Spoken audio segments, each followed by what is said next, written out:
Daily download. The wind's dying down, but the flames continue in Southern California. Details on how you, yes you, can win a free iPod and the most expensive piece of trash ever. Well, I mean, it's modern, but I wouldn't call it trash. Hey there, welcome back. Doug Bernard here in the captain's chair once more. And we're kicking off the download today, not with video, but a statistic. Nearly 1 million people have now fled their homes ahead of those Southern California wildfires. That makes this the largest peacetime movement of Americans since the Civil War. Wow, house by house, acre by acre, those wildfires burning more than 100,000 hectares all the way from Malibu to San Diego. Firefighters saying they just don't have enough equipment to tame the flames. Hopes now that a turn in the weather may offer some help. And now to show you just how much land is affected, we're going to pull up the Los Angeles County Fire Department map. This is an interactive map. You can see the California coast here as well as down in Mexico. And as we zoom in, all those little red flames there are specific fires that they are following, all the way up from past Santa Barbara, where those first flames broke out, down here to San Diego. One other interesting fact, by the way, as you zoom in a little closer, all of these flames providing specific information about those fires as well. So you can learn this fire we'll call up. This is the witch fire that's burning. The acres burned, how much of it is contained, only 1% at this point, and of course the direction of the fire as well. All of this online at the Los Angeles County Fire Department. And of course, if you go to voanews.com, we'll keep you posted on all the latest there as well.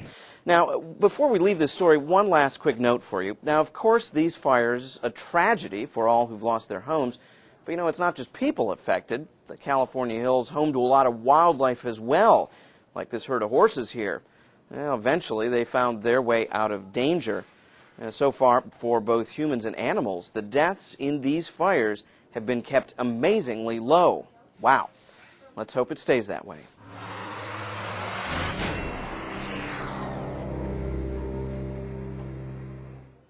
Now, we know there are all kinds of reasons you stop by the download. At least we hope there are. Well, now we've got one more for you.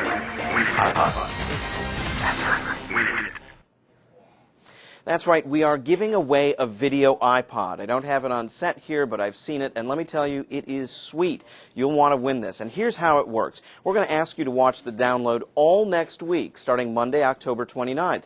Now, at some point a little bit later in the week, we're going to ask you a question about something you saw earlier, a little bit of a quiz. We're going to ask you to send your answers to us by email. All the right answers are going into a big box. We'll mix them all up, and the one that we pull out live on the download will be the winner. Really couldn't be easier for you to win, but now to win, you've got to watch the download all next week.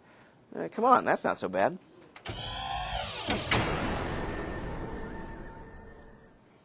English author Samuel Butler earned himself just a little corner of immortality with his now famous quip, "Any fool can paint a picture, it takes a wise person to sell it." And an even smarter one to pick it up off the street, which brings us to Elizabeth Gibson here in her New York City neighborhood, and ta-da! Art! No, not really. That's a hydrant. This is the spot, however, where Ms. Gibson found this painting 4 years ago sitting in a pile of garbage. Turns out it isn't garbage. It's actually a 1970 painting stolen 20 years ago, and it's worth a lot of money. Who knew? I know nothing about modern art. You need a sleek, spacious, all-black or all-white New York apartment to set it off, to have it not look silly. I had none of those things. I could not explain why I would take it, particularly since I was trying to declutter. Well, Ms. Gibson now getting her wish. She'll be decluttering the painting, as she says, next month as it goes up for auction. Art dealers speculating bidding could reach $1 million. Oof, not bad for trash. $1 million, you say? Well, that's your download for today. We hope you'll come on back and see us again tomorrow.